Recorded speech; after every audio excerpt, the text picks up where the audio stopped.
벤자민 프랭클린 자서전 책 리뷰 시작하겠습니다.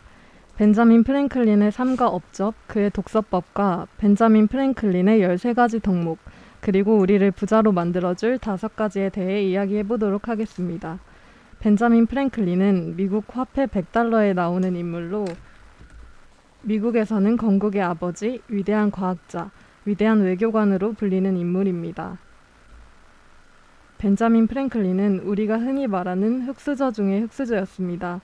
1706년 당시 영국의 식민지였던 미국에서 태어난 벤자민은 18남매 중 5번째 아이로 양초와 비누를 만드는 작은 가게를 운영하는 아버지 밑에서 자라며 항상 형편이 어려웠습니다.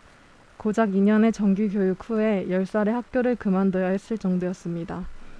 12살에 형이 운영하는 작은 인쇄소의 견습생으로 첫 사회생활을 시작했지만 성격이 괴팍한 형과 마음이 맞지 않아 싸우고 무작정 17살에 필라델피아로 떠나게 됩니다.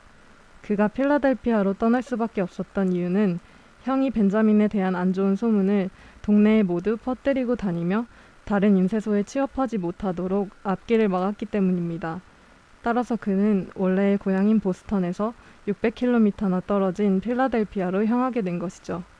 벤자민 프랭클린은 필라델피아의 한 인쇄소에 취업해 활자에 완전히 빠져버렸습니다.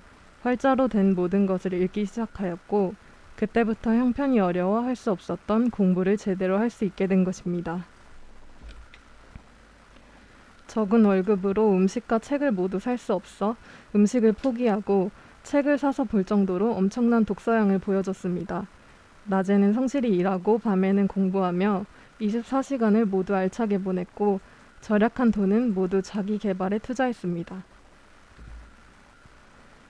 프랭클린은 결국 본인의 인쇄소를 차릴 수 있었고 그 인쇄소가 성공적으로 잘 되어 많은 돈을 모을 수 있게 됩니다. 펜실베니아 가제트라는 신문을 창간하게 되는데 이 신문은 북아메리카 지역에서 가장 많이 팔리는 신문이 되었습니다. 그 이유는 다른 신문들과 달리 신문의 세계 최초로 만화와 지도, 수수께끼와 같은 글들을 신문에 함께 기재했기 때문입니다. 그는 스스로 집필을 하기도 했는데 이때 집필한 것이 가난한 리처드의 달력입니다. 당시 책을 접하기 어려웠던 사람들에게 달력의 여백에 생활 지식과 명언, 교훈과 같은 내용을 담아 쉽게 글과 정보를 제공했습니다. 이는 엄청난 베스트셀러가 되어 연간 1만 부 이상이 팔렸습니다. 벤자민 프랭클린은 도서관, 소방서 등 공공시설에 아낌없이 투자하며 미국 도서관의 아버지라고 불리기도 합니다. 또한 펜실베니아 대학의 초대 총장이기도 합니다. 그는 여기서 멈추지 않고 과학기술 발명까지 해냈습니다. 피레침과 다초점 안경을 발명했고 국가 사유인 거리에 최초로 불을 밝혀줄 가스 등을 설치한 사람이기도 합니다.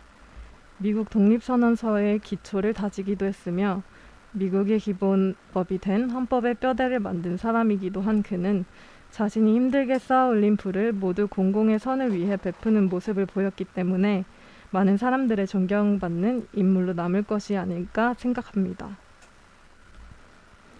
이쯤에서 벤자민 프랭클린의 13가지 덕목을 살펴보겠습니다. 1. 절제. 배가 부르도록 먹지 말고 취하도록 마시지 말라. 2. 침묵.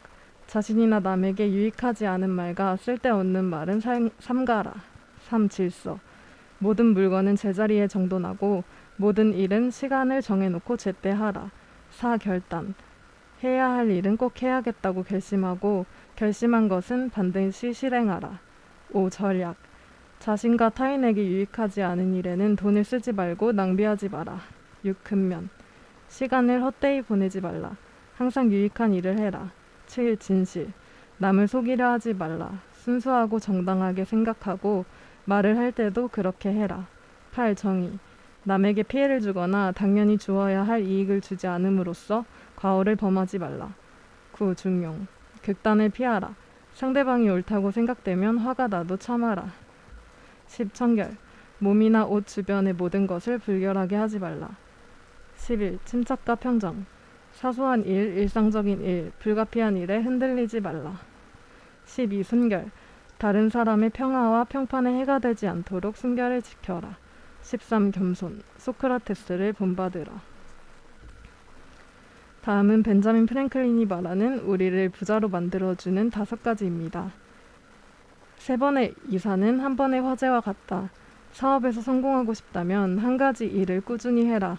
자주 옮겨 심은 나무와 이사가는 가정은 꾸준히 제자리를 지킨 나무나 집안보다 번성하지 못한다고 합니다. 세상에 충분히 가진 사람은 없다. 세상에서 가장 강한 것은 강철과 다이아몬드, 그리고 자기 자신을 아는 것입니다. 인간은 이웃에게는 정의와 자비를 바쳐야 하고 자신에게는 사리분별과 절제를 바쳐 스스로 만족할 줄 알아야 합니다. 돈의 가치를 알고 싶다면 돈을 빌려보라. 돈을 빌리는 것은 고통을 빌리는 것입니다. 최대한 벌어들이고 번 것은 저축해야 합니다. 이런 충고를 받아들이지 않는 사람은 남의 도움 또한 받을 수 없습니다. 돈과 좋은 품행이 부자를 만든다. 지갑이 가벼우면 마음이 무겁고 지갑이 무거우면 마음이 가볍게 됩니다. 사람들 앞에서 공손히 행동하고 존경받을 수 있도록 노력해야 합니다. 사랑받고 싶다면 사랑스러운 사람이 되라. 태양은 스스로 베푸는 은혜를 절대 후회하지 않으며 보상을 요구하지도 않습니다. 대부분의 사람은 작은 호의에 보답하고 중간 정도의 호의에 감사하며 큰 호의에는 배은망덕으로 갚는다고 합니다. 받은 것은 녹슬지만 준 것은 빛나게 되는 법입니다. 사랑스러워지도록 노력해야 사랑받는 것입니다. 위와 같은 벤자민 프랭클린의 철학과 그의 가치관으로 그는 바닥부터 정상까지 앞만 보며 달려가면서도 마냥 앞만 보고 달리는 경주만은 아니었습니다. 그가 걷는 모든 걸음은 세상을 위한 것이었고 늘 자신보다 주변을 챙길 줄 아는 사람이었습니다. 어쩌면 세상에서 버림받았다고 생각할 수 있었던 그가 오히려 아팠고 버림받아 봤었기에 그와 비슷한 상황에 놓인 사람들을 이해하고 그들을 바라봐줄 수 있었던 것이 아닐까 싶습니다. 벤자민 프랭클린은 앞으로 시간이 계속해서 흘러도 꾸준히 존경받는 인물일 것입니다.